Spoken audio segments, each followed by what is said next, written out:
রমজান মাসের প্রথম দিনেই এক অনন্য সাম্প্রদায়িক সম্প্রীতির দৃষ্টান্ত স্থাপন করলেন গাইবান্ধা পলাশবাড়ী এলাকার শ্রী শ্রী রাধাগোবিন্দ ও কালী মন্দিরের প্রতিষ্ঠাতা হরিদাস চন্দ্র। গত বৃহস্পতিবার পবিত্র রমজানের প্রথম দিনে তিনি প্রায় ৪,০০০ মুসলমান পরিবারের মাঝে চাল, ডাল, তেল সহ নিত্য প্রয়োজনীয় খাদ্য সামগ্রী বিতরণ করেন। স্থানীয় সূত্রে জানা যায়, আশেপাশের এলাকার অসহায় ও নিম্ন আয়ের পরিবারগুলোকে বাছাই করে এই সহায়তা প্রদান করা হয়।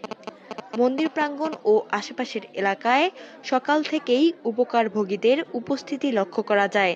স্বেচ্ছাসেবকদের সহযোগিতায় সুশৃঙ্খলভাবে এই বিতরণ কার্যক্রম সম্পূর্ণ হয়।